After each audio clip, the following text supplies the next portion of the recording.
Memang disebutkan oleh para ulama ada istilah fikih dakwah.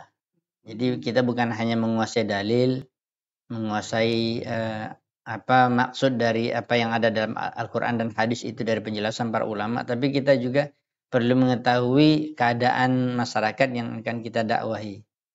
Dan itu banyak nasihat para ulama. Maka lihat prioritas. Maka istilahnya ada skala prioritas. Ada yang penting, ada yang lebih penting. Berarti apa? Yang kita dahulukan yang lebih penting dari yang penting.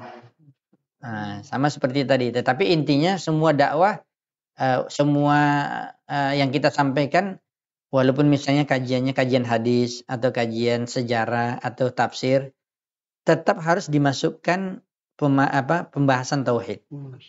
Sedikit dimasukkan terus dalam kajian itu mesti masuk. Karena tauhid ini kan yang paling penting. Dan kita tahu para nabi dan rasul berdakwah apa? Semuanya tauhid. Tauhid uluhiyah. Supaya mereka itu mengibadati hanya Allah saja. Dan meninggalkan bentuk semua ya kesyirikan. Jadi itu banyak. Bukan hanya di zaman sekarang saja kita mendengar ulama-ulama besar kita yang menasihati. Dari dahulu. Ya, dakwah inti itu sebenarnya dakwah tauhid. Yang lain itu mengikuti. Tapi kalau misalnya lihat di suatu tempat mungkin agak sensitif masalah kesyirikan ya. Karena banyaknya masih terjadi di masyarakat kita. Mungkin kita tidak langsung to the point ke syirik. Jelaskan itu syirik Pak ini ya. Mereka nggak bisa terima. Sama dengan perkara bid'ah kan nggak bisa langsung bilang bid'ah gini. Tapi diberikan penekanan dulu kepada tauhid. Tapi tidak mesti juga harus misalnya belajar apa? Kitab tauhid langsung tidak.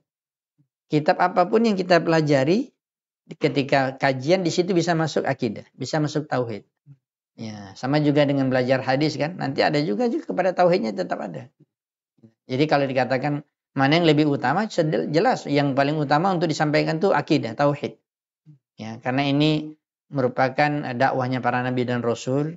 Ya, kemudian juga syarat diterima amalan kita ketika kita beribadah, karena orang yang melakukan kesyirikan amalannya nggak diterima.